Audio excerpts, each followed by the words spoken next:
home de ma me fa onra nyame fie me sure say by now who say video be circulate with social media abaye bi ekọ altar na so say okodi adanse na me say anya papa so for there to na papa so for say the testimony is aligned won see from na continuity no abaya na say testimony na enye ntro na yampa wa graduate a wa lawyer ne mo brofo kana na eye ne den eti asem no me twa suti a mesre wa wo ka bibia ajaika ye ntwa so wa haya because one sofo no ene na yire sofo ne sofo maame obone na twa picture fefefe asem no jawie but less na wom na ne sen less na wasem ne papa ene sen testimony no okwa wo beka o kasa wonim okwa kasa you comfortable with ana seden wadaroma sheba me kasa ya tete me Presbyterian Church of Ghana safumu ebanya me adwuma me mfani agro me bu sofo dodo ba kwina de ne ho ba na anu ya wo ma me say me record ba sofo for de me form enti agro we honhom asem ye nka na ni so bebre sa ba futo kakra me nkwala adwen e de beto ho anope ni say nyame adwuma die ya abokire odo ne nchekire ti se bibi kura ankoyi a ho dade we ne ka ba ka ne boko wadaroma amo so kura mo yebo testimony utimi da nyame ase ko ba afore ba se ko stage zo kasa e fe bi stage fright stage no ye bo show ni ade but me full stage bi ti mi ko stage bi na ye ma show what I say ba no kura de ko wi echi na ba ya ne moa. It wasn't a lie send your mama and him go as well stage na so sa no moa no kre na de okan na ya ampa na bia ehu e ne to no so ti mestre obeko na no na form ye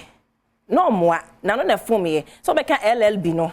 na no form ye ekoka BSc what I say na no nche se wo boa na no e na form ye to the every time a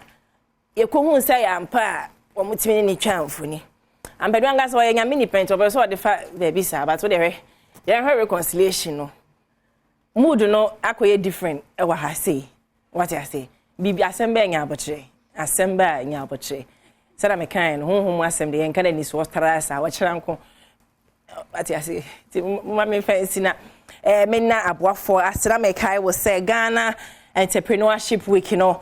baba be coso Nana Dr. Michael Ejekumado. Yeah, papa, me ne ba ne ko school. Mikado, papa, Mr. Ajekum.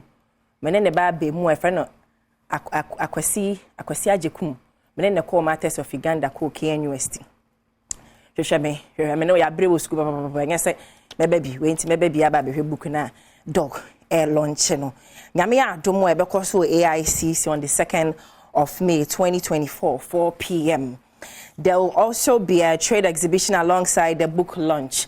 Our honum 8 a.m. to 7 p.m. Our same venue honum. Occasion so atitini ene akuku dampi ebebase Owura Sam Jona ebewo ho Dr. Daniel Macaulay ebewo ho Nana Onkwaso Togbe Afede obewo honum Joseph Dr. Siao Ejapon Mr. Alex Apel Daddy Reverend Albert Okran ene P na eni jesam ne se e free I can kind ye ko tie book no ko hwe book kwa je launch ebebo madam Katri for birthday ne to so ne ko fa don birthday na ye special to my heart. I don't joke with them. Ocha me kwa me o man hene kwa na san teme wo fa Sister Evelyn Mrs. Sister Penny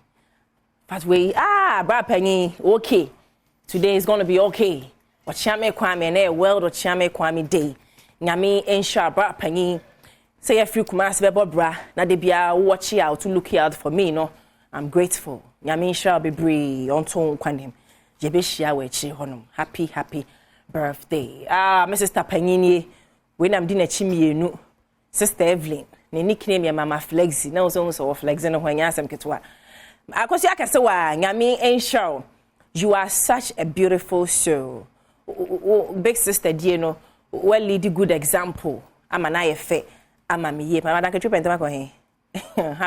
happy birthday Sister Evelyn nyame inshallah pay I would passion from me to you and the rest of the family we love you oba apanyi Deborah ne sister ketwan so na edi na woda echa egwu no wonu owo akuapem manfe happy birthday enkoma oba minta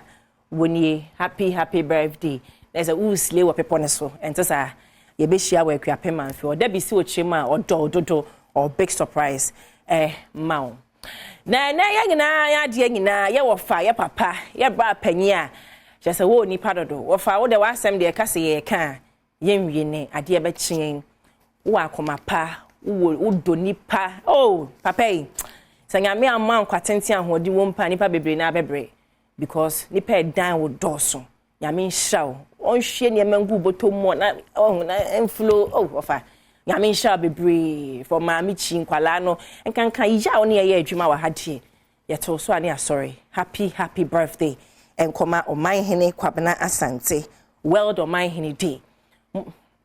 mungina happy birthday enko emfa emamo Belinda to aso ho fane hu kimi